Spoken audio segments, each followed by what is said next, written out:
Hi again, everybody. So we're continuing example 3 on chapter 5, and this is on the Jack and Jill problem. And in the first segment, we found part A. We found out the angle the angle theta that Jack needs to apply his force such that his x component and Jill's x components balance out and they don't slosh the pail from side to side.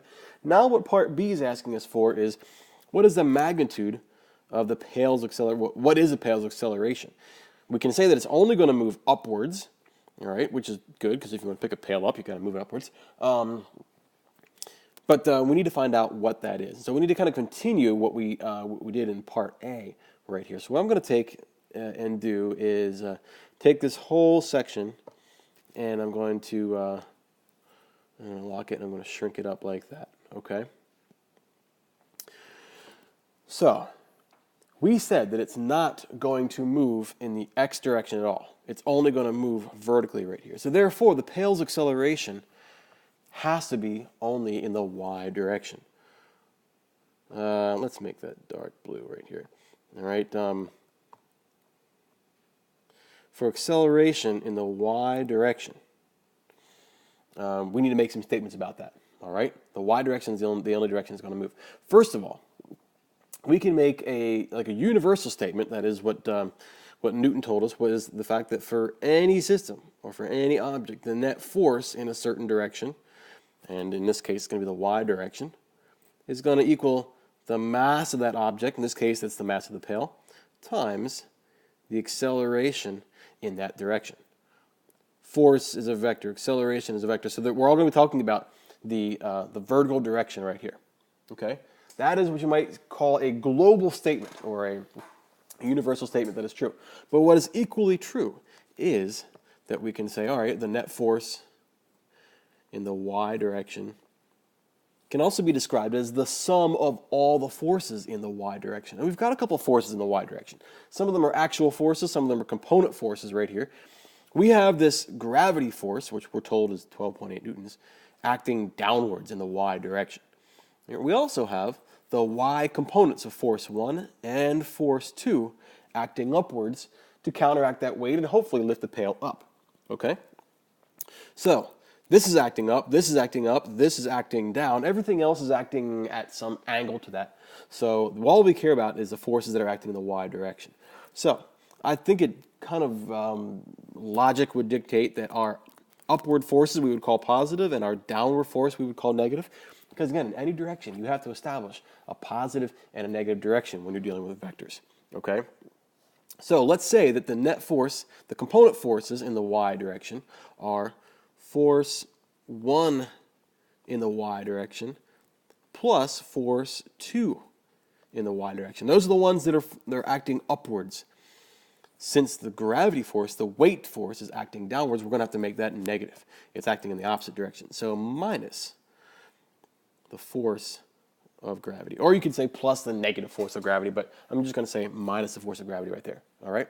Now what we've done right here is we have stated the net force on the pail two different ways.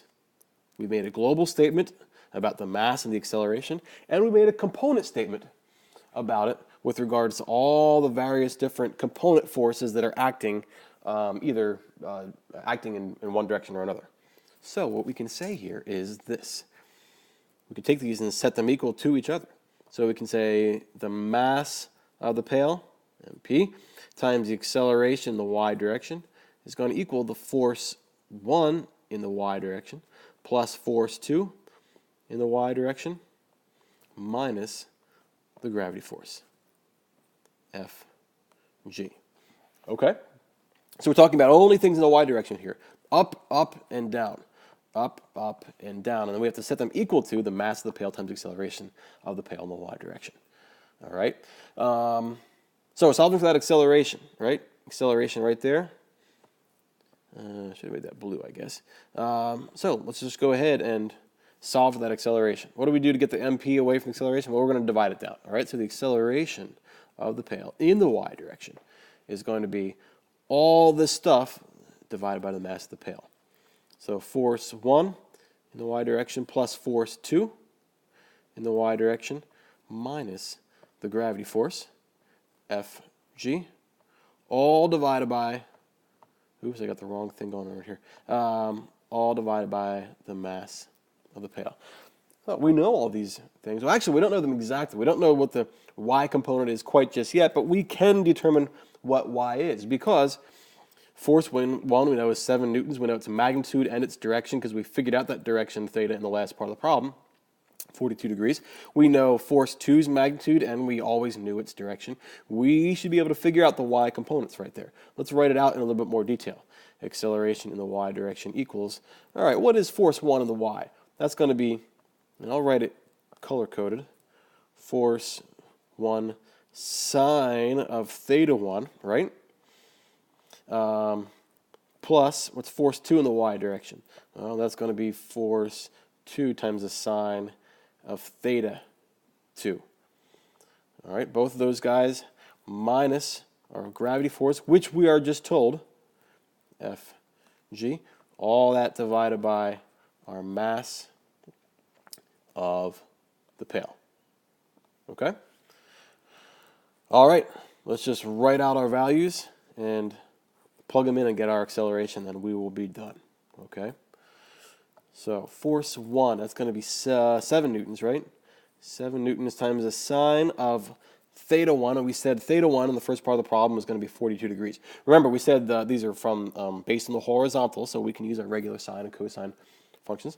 So 42 degrees. 42, I'm going to put that in brackets right there. Plus Jill's y force, right? Oops, plus. There we go. Jill's y force, that's going to be 11 newtons times the sine of 62, right? 62 degrees. Minus the downward force caused by gravity. Minus, that's 12.8, right? 12.8. And I can't fit my unit in there, my newtons units in there, but I probably should do that, okay? Let's all divide that by the mass of the pail, and then we'll be able to crunch our numbers. Mass of the pail is 1.30 kilograms. I don't want to make it red, I want to make it blue. 1.30 kilograms. And that's going to give us our acceleration of the pail, which is going to be upwards. All right, so what do we get? After doing some number crunching and assuming I did my math right, I got an acceleration of the pail, a positive acceleration of the pail, because I got a positive value of 1. I'm going to write with my laser, I'm going to write with my pen, 1.23 meters per second squared. And since it's positive, the assumption is that it's going to accelerate upwards. So their upward component of their forces are going to counteract gravity, and so even though gravity is pulling down, there's going to be a net force in the positive direction, which is what's going to cause the mass of that pail to accelerate upwards. Okay, so that's our part B of example 5.3. And if you have any questions on that, make sure you come see me. But that's a great application of taking kinematics, that is acceleration, and tying it into forces, especially component forces acting in a given direction. All right, so if you have any questions, please make sure you come see me and ask. But in the meantime, thanks for following along. I'll see you on the next one.